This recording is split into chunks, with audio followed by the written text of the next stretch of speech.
Hey guys, and welcome back! I actually have my bags packed and ready to travel to a concert tomorrow, but the official Battlefield Twitter account just dropped the news that we will get another update for 2042 tomorrow as well, so I will cover the most important changes for you real quick, and as usual might do a more in-depth view on some of the changes in another video later this week. If you want to read through the full patch notes, you can find the link to them in the description below the video as usual. The update will be released at 8 AM UTC, so if you are at CET like I am, this is 10 in the morning. Some highlights that will be added to the game are some more XP events, multiple changes to vehicle balance, a rebalancing of the DMRs, and a few changes to Battlefield Portal, including new vehicles and some improvements to the Portal editor.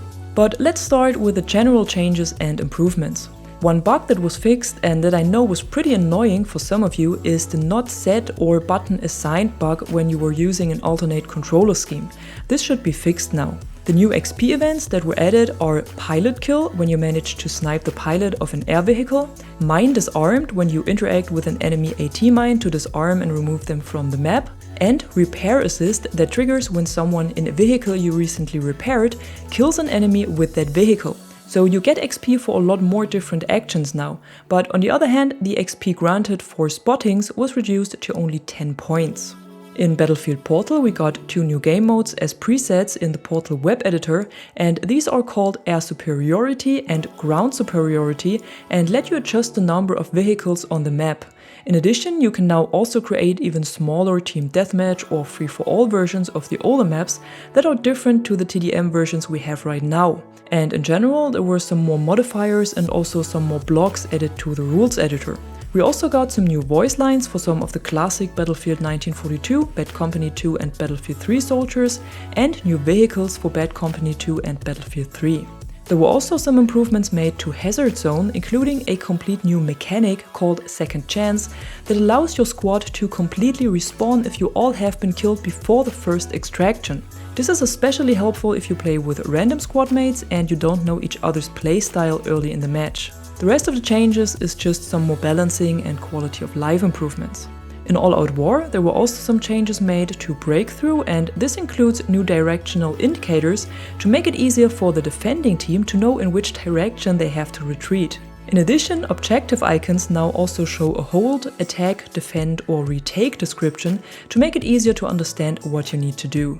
There were also some changes made to soldiers and animations, and one of them, which is pretty interesting, is that you are now able to move when prone and aiming down sights. Not sure what this will look like, but it sounds interesting. Besides this, some more bug fixes and improvements were made, especially to vaulting, to soldier animations and also to third-person animations.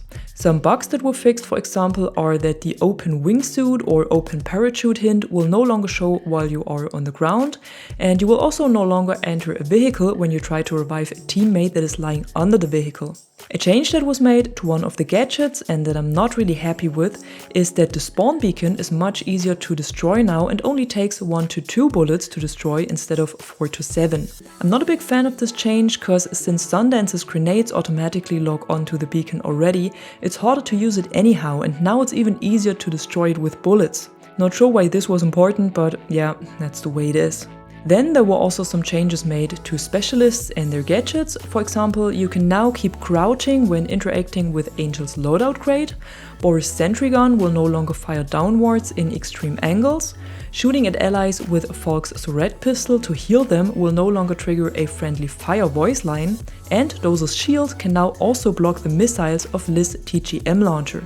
And then there's a long list with vehicle changes, of which I also only pick the most important ones. So the 25mm cannon of the 2 Jets have been improved and its damage and range was increased. For the Nightbird's 20mm cannon, on the other hand, the rate of fire was lowered and the replenish time was increased. For the weapon pod of the T28 and M1A5, the blast radius was reduced by 30%.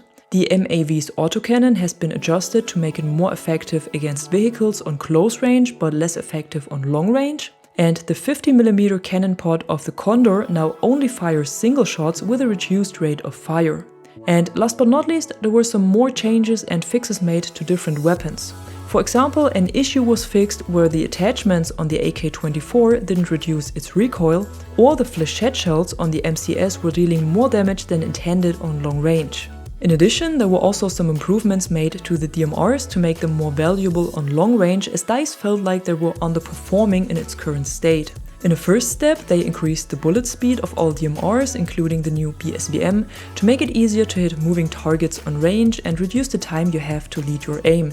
The second step was an increase of headshot damage for all DMRs, but only on long range, not on short and mid-range. So now it should be easier and more rewarding to hit targets on long range. I still had the feeling that this wasn't a good idea, but let's see how it feels like to play it. In addition to this, there were several bug fixes and quality of life improvements made, so again, if you want to read through the full patch notes, the link is in the description below. And that's it for today, just a short overview of the notes for tomorrow's update, and if you liked this video, don't forget to give it a thumb up and subscribe to the channel to stay tuned for more content like this. Until then, thanks for watching, I'm the Catwoman, and you are awesome!